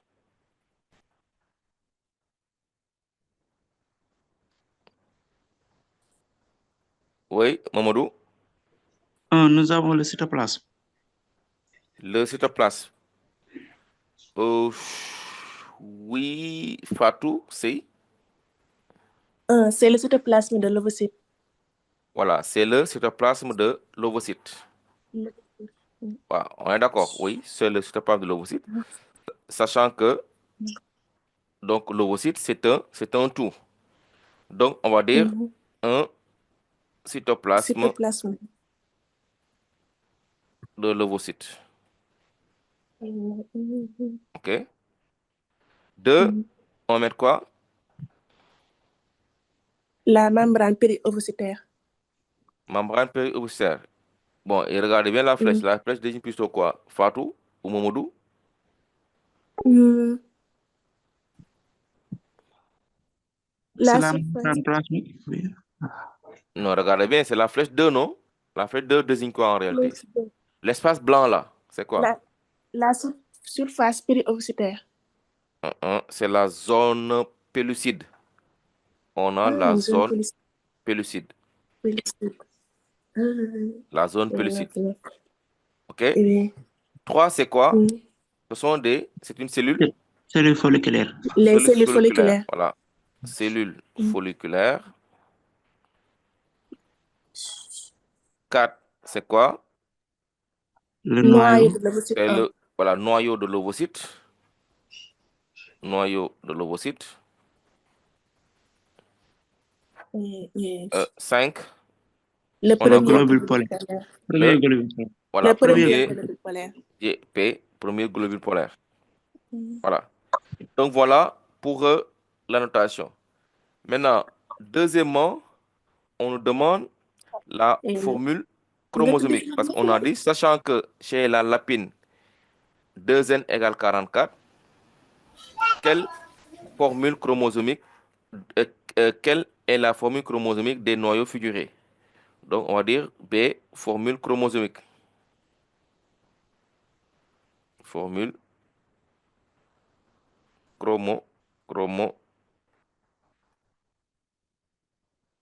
chromosomique. Donc ici, on demande la formule chromosomique des noyaux figurés, donc des noyaux ici qu'on peut observer. Et pour les noyaux qui sont figurés, c'est le noyau de l'ovocyte, c'est le noyau au niveau des follicules, des cellules folliculaires, et le noyau au niveau du premier GP.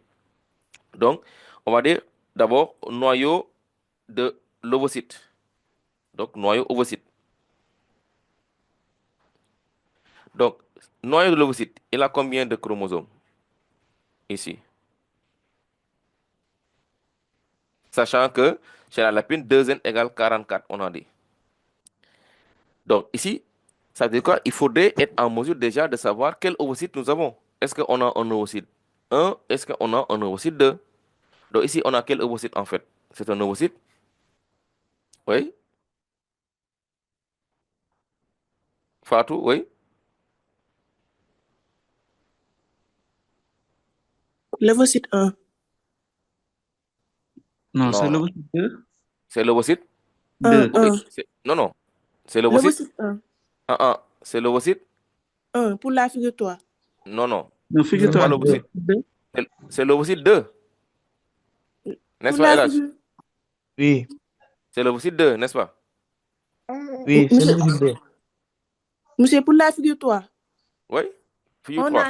on a seulement le premier globule polaire. Ouais, mais justement, le premier globule polaire, on l'a comment? Attention, hein. Elle est en métaphase 2. Voilà. Non, même pas ça, métaphase 2, mais le premier globule polaire, on l'a quand? Mais quand on a un ovocyte 1, n'est-ce Mm. pas? Hein? Un ovocyte 1. Hein? L'ovocyte 1 subit la maturation. N'oubliez pas que ce sont les ovocytes 1 qui subissent la première division de Et méiose. Donc, or, la première division de méiose permet d'avoir le premier GP. Donc ici, on voit bien et bien qu'il y a un premier GP. Mais pour avoir le premier GP, il a fallu d'abord faire une division de l'ovocyte 1 pour aboutir à un ovocyte 2. Est-ce que tout le monde me suit? oui, oui. Voilà. Donc ici, c'est un ovocyte 2 que nous avons en réalité. Donc vérifiez ici, hein. Donc noyau de l'ovocyte 2 qu'on a ici. Donc, puisqu'on a d'abord une division réditionnelle, c'est cette division réditionnelle qui a permis d'avoir le premier GP. Donc, les chromosomes sont divisés de moitié. Donc ici, on a N égale combien? 22. Parce qu'on a dit 2n égale 44, donc n égale 22 pour le noyau de l'ovocyte. Maintenant, noyau cellule folliculaire.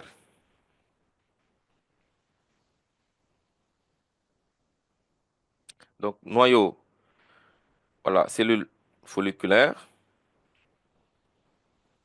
Ici, ce sont des cellules qui sont comment? Les cellules folliculaires ne subissent pas la maturation, ne subissent pas la méiose. Donc, ce sont des cellules qui vont rester diploïdes. Donc, on va dire ici 2n égale 44. Parce que la division réditionnelle ne les impacte pas. Donc, les cellules ne sont pas impactées par la division réditionnelle. Donc, elles vont garder 2n égale 44. Et enfin, noyau du premier GP,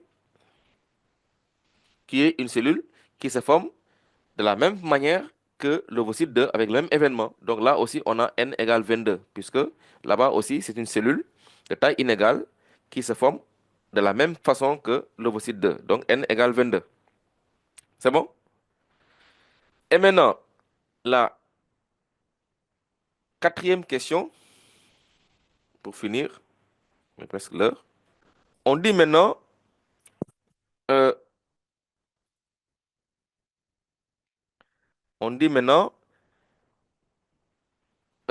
on a pu étudier in vitro les processus de la fécondation chez la lapine. A. Les spermatozoïdes prélevés dès leur émission sont mobiles, mais s'avèrent incapables de féconder l'ovule.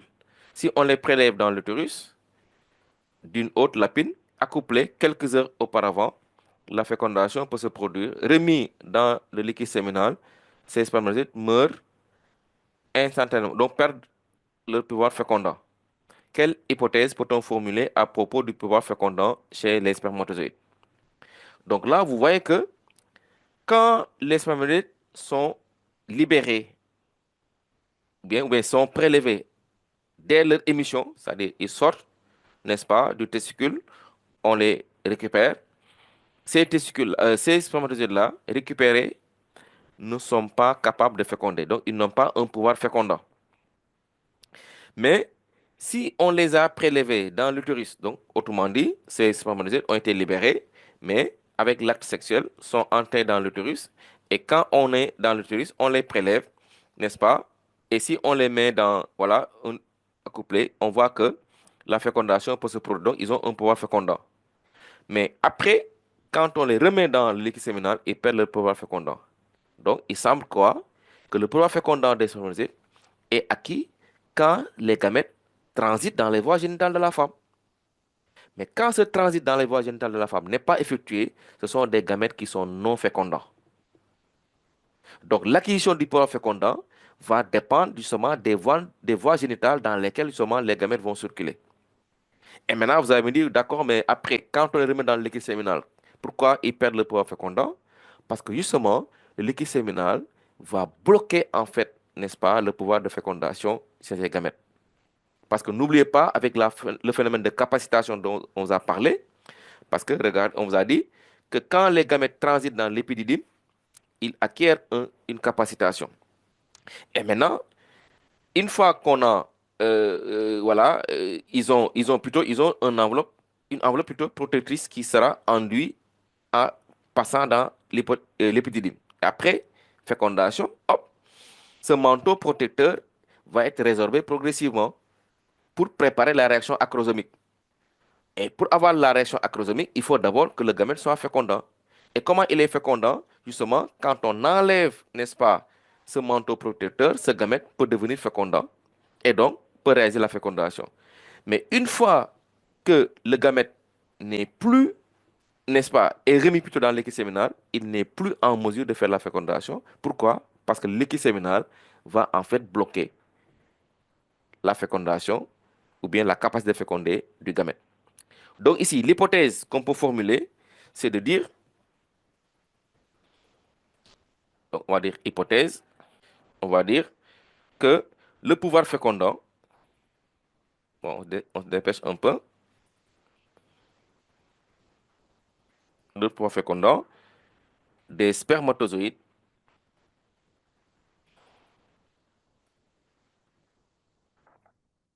serait acquis à l'intérieur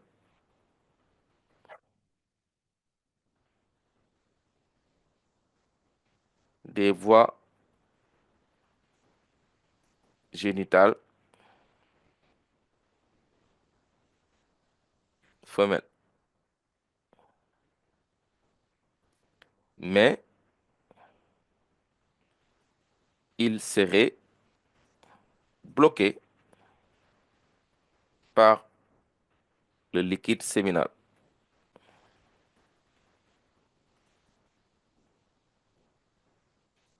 Donc voilà l'hypothèse qu'on peut formuler ici. OK. Et maintenant, après on dit in vitro. Oui, il y a Mohamed qui a levé la main. En fait, monsieur, les spermatozoïdes, quand elles se Mhm, trouvent au niveau des voies génitales de la femme, mhm. elles se débarrassent de la gaine protéique ou bien? Oui, l'enveloppe protéique est résorbée progressivement. Donc, il faut les laver, si vous voulez, donc le débarrasser de l'enveloppe pour que Pour qu'elle soit la réaction acrosomique puisse se passer. Mais avant la réaction acrosomique, il y a d'abord une situation de reconnaissance, parce que les gamètes doivent se reconnaître d'abord, donc avant que maintenant l'acrosome ne libère l'enzyme qui permet donc de digérer l'enveloppe ou la zone pellucide pour faire la pénétration. Mais là aussi, donc c'est ça justement la capacitation, c'est-à-dire que le gamète va être débarrassé de l'enveloppe protéique ou de l'enduit protéique que l'épididyme avait revêtu. Et quand on s'en débarrasse, donc la réaction acrosomique pourra se faire parce que tant que c'est pas possible, tant que c'est pas débarrassé, on ne peut pas faire de réaction acrosomique. Et le fait de s'en débarrasser, n'est-ce pas, se fait justement dans les voies génitales de la femme. Donc, c'est ça qui permet à ce que donc la réaction acrosomique ou acrosomale puisse se faire. C'est bon? Oui. Voilà. OK. Donc, bon, on va avancer. Le temps nous a pris. Donc, je disais, donc c'est ça, comment dire, on appelle l'hypothèse. Maintenant, pour finir, le B, on nous a demandé de faire une annotation. Donc, du document 4. Donc, annotation de la figure 4. Maintenant, pour l'annotation de la figure 4, là aussi, on a numéro 1 jusqu'à 4. Donc, 1, c'est toujours le cytoplasme de l'ovocyte. Pourquoi ovocyte? Parce qu'ici, on a le deuxième GP qui est formé ici. Donc, l'ovocyte 2 a terminé sa maturation et est devenu ovocyte. Donc, c'est pour ça qu'on a libéré le deuxième GP. Donc, 2, c'est spermatozoïde.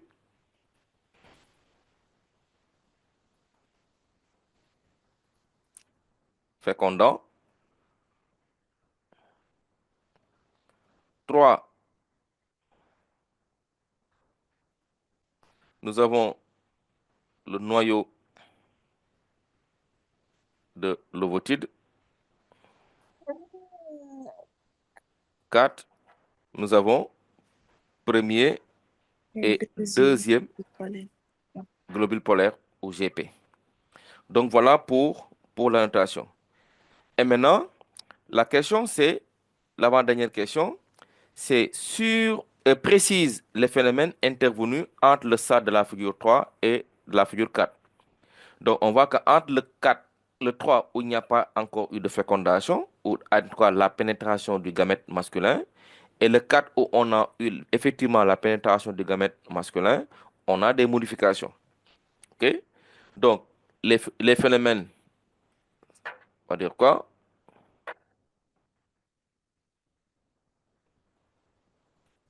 Phénomène intervenu, c'est quoi? Bon, on va faire ça sous forme, on va citer, c'est, on a dit, l'émission du deuxième GP.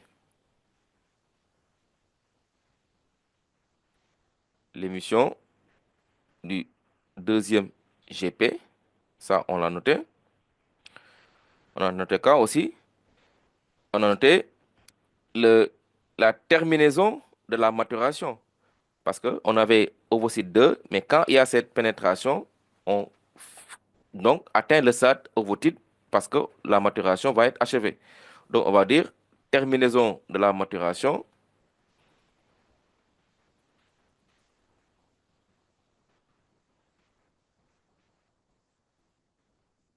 de l'ovocyte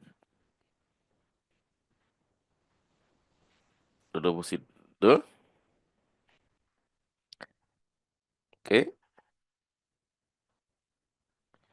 Donc on peut aussi noter quoi?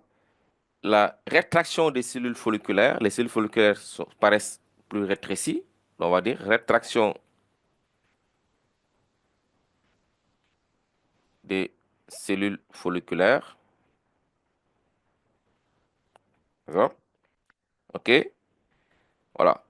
Donc voilà les événements majeurs. Bon, on peut aussi voir, on peut aussi même ajouter le déversement des contenus de granules corticaux qui va permettre la formation de la seconde membrane, la membrane de fécondation. Bon, on peut l'ajouter aussi. Hein.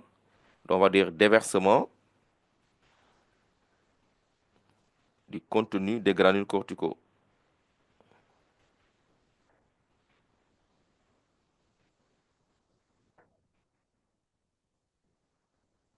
Corticaux.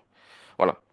Et enfin, la dernière question, sur cette figure numéro 4, est-ce que la fécondation est achevée? Juste faire la réponse. Ici, rapidement, qui va nous dire, est-ce que la fécondation est achevée ou pas? Non, elle n'est pas encore achevée, Elle n'est pas encore achevée. Très bien. Pourquoi? car il n'y a pas encore la fusion des gamètes Des mâles. noyaux. Très bien. Car il n'y a pas encore la caryogamie, n'est-ce pas, qui marque l'étape finale de la fécondation. Tant que les deux noyaux, noyau gamète mâle, noyau gamète femelle, ne sont pas fusionnés, la fécondation n'est pas terminée. Donc, il faut atteindre l'étape caryogamie, sinon, c'est pas fini. Donc, on va dire non, non, car les noyaux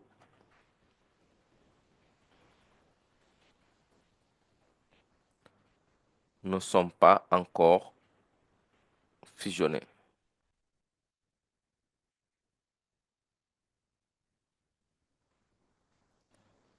C'est-à-dire,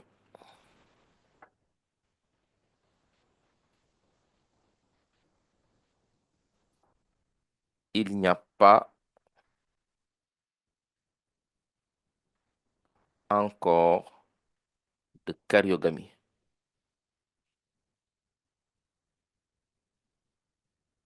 Donc, c'est la caryogamie qui marque l'étape finale, l'étape ultime de la fécondation. Donc, tant qu'on n'est pas arrivé à ce stade-là, on ne peut pas parler de fin de fécondation. Et pour cela, justement, les deux noyaux, noyau de l'ovocyte et noyau du spermatozoïde, vont se transformer pour devenir des pronucléi. Donc, on aura un pronucléus mâle, un pronucléus femelle, et les deux pronucléi vont fusionner au centre de la cellule pour faire ce qu'on appelle la caryogamie, qui marque l'étape finale de la fécondation. Donc, voilà, chers élèves, donc, ce que je voulais partager avec vous aujourd'hui, donc sur la fécondation. Bon, je me rends compte qu'il y en a il y en a qui n'ont pas encore fait le cours, donc qui fait que donc ils ont eu quelques blocages. Mais bon, je pense que d'ici à ce qu'on se reprenne la prochaine fois, certainement vous aurez avancé par rapport à cela. Bon, je vais encore insister sur cette leçon. Donc, vu que cette leçon est très vaste, très longue, la reproduction. Donc, et ça nous permettra, pour certains en tout cas, ou en tout cas pour ne pas dire tout le monde, donc asseoir encore donc les compétences par rapport à ce cours-là. Donc, merci pour avoir suivi ce cours. Et donc, je vous donne rendez-vous la prochaine fois, Inch'Allah. Bon, Mohamed a levé la main, je pense. Oui. En fait, je voulais savoir si c'est la rétraction des cellules folliculaires qui forment le corona radiata ou bien. Non, non, la corona radiata, c'est juste une couronne de cellules de la granulosa folliculaire donc, qui entoure l'ovocyte à partir de la zone pellucide. Ça, la corona radiata, tout simplement. Voilà. Ah, ok, Donc, merci. voilà. Et la corona radiata, on l'a, même avant la sortie de l'ovocyte, déjà, on parle de corona radiata. Ok, merci. Voilà, ok. Donc, à la prochaine fois, Inch'Allah. Merci à tout le monde.